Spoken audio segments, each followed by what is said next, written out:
Alright, so a few years ago I got into the craze of making the orange crate furniture. This was the first one I made. Actually, it was one of the first furniture projects I did. Learned a lot since then. Made a second one much nicer after this. This was a good learning experience.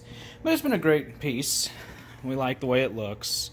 And as you can see, just a ton of storage in your coffee table. One night, my wife was wrapping Christmas presents, and as she stood up, she felt a little dizzy and leaned on the closest thing to her, which happened to be this. And these orange crate pieces are not weight resistant. So I'm going to fix this. What I'm going to do is I'm going to replace the entire piece. I'm not going to replace the whole orange crate. That's nailed and glued to half-inch plywood. It would never happen.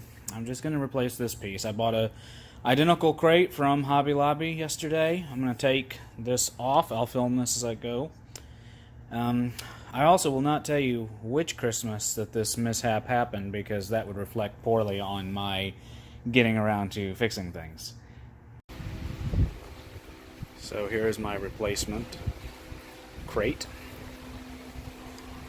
What I'm going to do is I'm going to pick out a good slat. I'm going to take it off carefully, and I'm going to sand it and stain it, and then use my air gun and brad it onto the original piece. I want to pick out a good one of these. That one, my wife mentioned to use one in the back. She has an idea of using this as a shelf afterwards.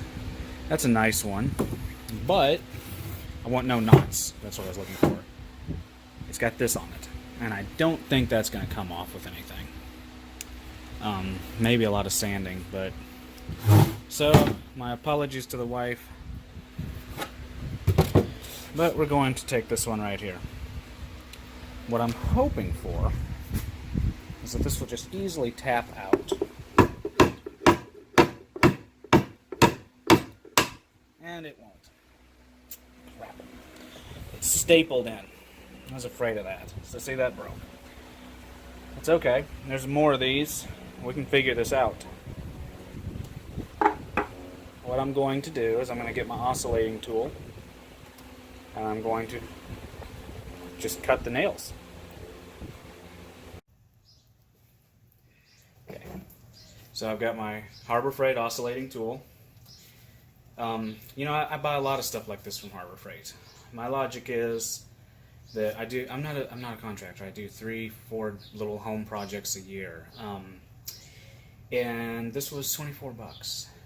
Why would I spend $75 on something I'm going to use for 11 minutes a year? My Harbor Freight tools have served me very well. I've only ever had one that burned up very quickly, like within a few minutes of unboxing it.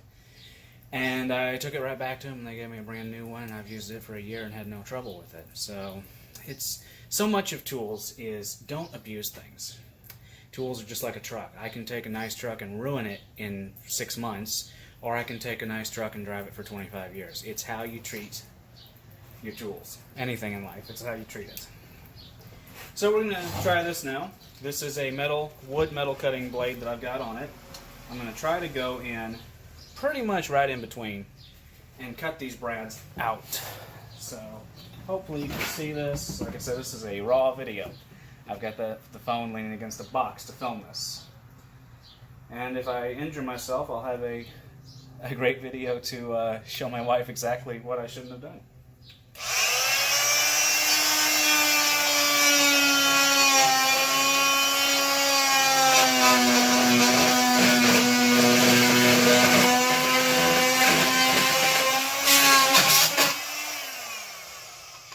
There you go. These oscillating tools are a lifesaver. You cannot do so many projects without them. What I've found about tools is almost any job is easy if you have the right tools.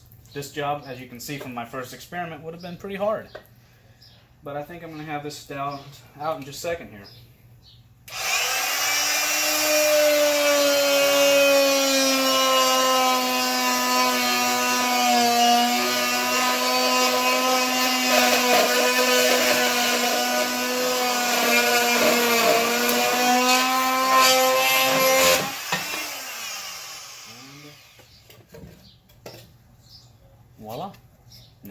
piece to work with. Alright, so now that I've got this off, I don't know how well you can see that in the camera, but on the bottom side, it was very, very rough. The top is smooth enough for an orange crate. These were furniture that I made them into furniture, so I smoothed them up a lot with an orbital sander. Actually, I think I used a belt sander on the entire crates, but there's just no safe way to do that with one single piece. So I put a very coarse grit sandpaper on an orbital sander. This is 60 grit. We're going to knock off a lot of this rough bottom part. It's going to be on the underneath anyway. It doesn't have to be very smooth, but this is ridiculous. And then we'll work the top a little bit too and get it ready for stain. And of course, we should have plugged that in. Real videos here. Real life problems that can happen in the shop. Alright. There we go.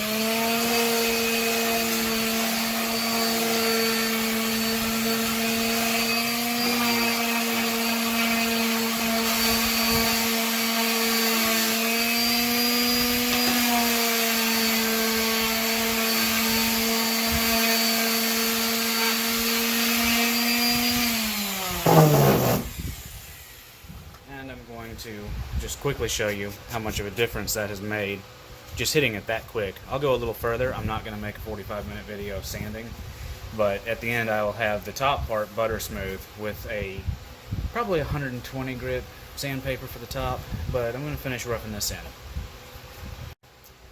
Okay, well, I found out that my old can of stain from the original product, apparently I had not sealed it all the way, which I'm usually careful about that, but not this time.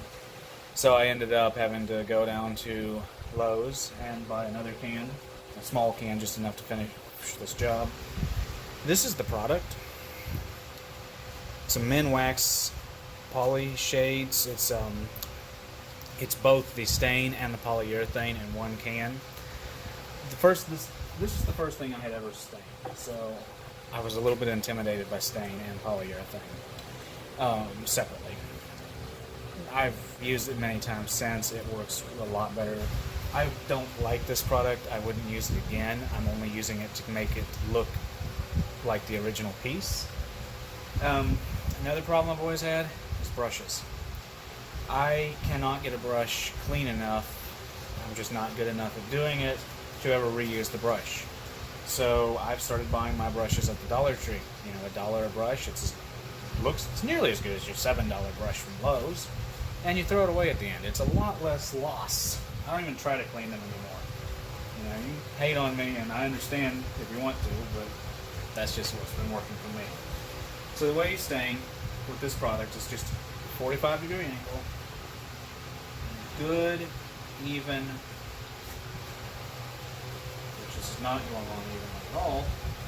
This product is so awful compared to regular stain. Nice, even.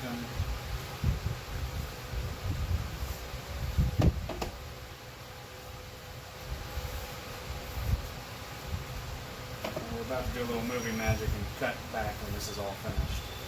It does take 6 hours to dry, so staining and finishing is a very slow process, because once you have your item stained, one side of it, you can't flip it over until the first side is completely dry. So it's just very, very, very slow. In a perfect world, you're supposed to do one brush stroke all the way down. I've seldom had that work, probably because staining is not really the thing I'm best at. My point in saying that is it's not as critical. Don't lose sleep over it if you don't get your one brush stroke to work.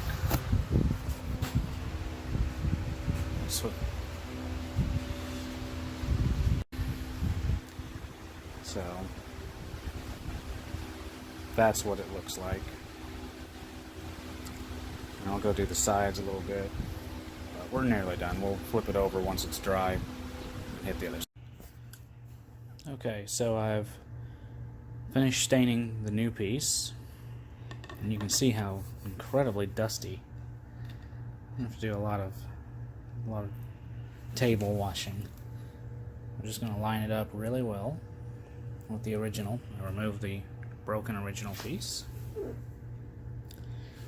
Then I've got my brad gun here.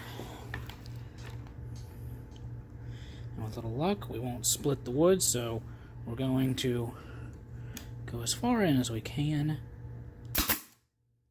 Good. Let's make sure we maintained our line. Looks pretty good. We're going to put one on this side now for safety's sake. I'm really not wanting to split this wood. This is very easy to split. Made it. So the way you don't split the wood is keep the head of the brad gun away from the edges as far as you can. And there we go. Repair is complete.